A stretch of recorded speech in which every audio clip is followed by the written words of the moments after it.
নমস্কার সামনে দর্শক বন্ধু, আপনাদের প্রত্যেককে সন্তুমলি বেঙ্গলি ব্লগ ইউটিউব চ্যানেলে আরেকটিবার স্বাগত জানাই।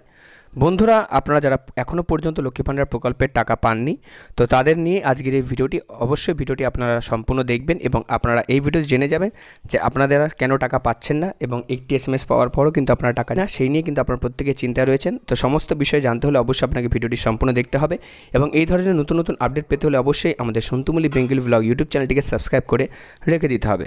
তো বন্ধুরা, প্রথমত আমরা যে বিষয়টি আলোচনা করব সেটি হচ্ছে আপনারা কেন এখনও পর্যন্ত টাকা পাননি বা আদারওয়াইজ যে সমস্ত মহিলারা তারা এখনও পর্যন্ত টাকা পেয়ে গেছেন। তো বন্ধুরা, আমরা যেটা জানতে পারছি, অর্থাৎ প্রত্যেক মহিলারা তারা কিন্তু টাকা পেয়ে যাচ্ছেন। কিছু কিছু মহিলারা তারা এখনও পর্যন্ত টাকা পাননি। তার প্রথম যে রিজন সেটি হচ্ছে আপনাদের ব্যাংকের বইতে কোনো রকম সমস্যা রয়েছে।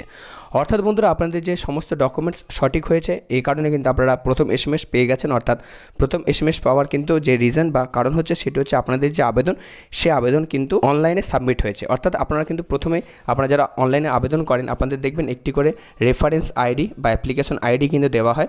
তো যখনই লক্ষ্মী ভাণ্ডার প্রকল্পতে কোনো সরকারি অফিসাররা তারা আপনাদের যে আবেদন, সে আবেদন এন্ট্রি করেছেন, তার সাথে সাথে কিন্তু আপনাদের মোবাইলে কিন্তু SMS চলে এসেছে।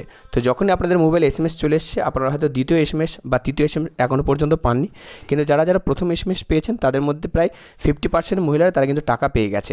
তো না টাকা পাওয়ার প্রথম কারণ হচ্ছে আপনাদের যে ব্যাংকের বই, অর্থাৎ আপনাদের ব্যাংকের বইয়ের সাথে যদি আধার কার্ডের লিঙ্ক না করা থাকে সেক্ষেত্রে কিন্তু আপনারা টাকা পাবেন না।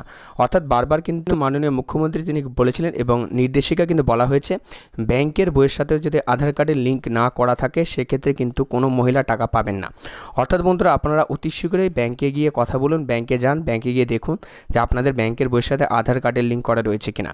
কারণ ব্যাংকের বইয়ের সাথে যদি আধার কার্ড লিঙ্ক করা না থাকে সেক্ষেত্রে আপনারা DBT অর্থাৎ ডাইরেক্ট বেনিফিট যে ট্রান্সফার, অর্থাৎ সরকারি যে কোনো টাকা দেওয়ার ক্ষেত্রে কিন্তু এই DBTটা কিন্তু ইউজ করে। তো এই DBT ব্যবহার করার কারণ হচ্ছে আপনাদের যে আধার কার্ডের সাথে যে ব্যাংকের লিঙ্ক রয়েছে সেখানে কিন্তু টাকা চলে যাবে।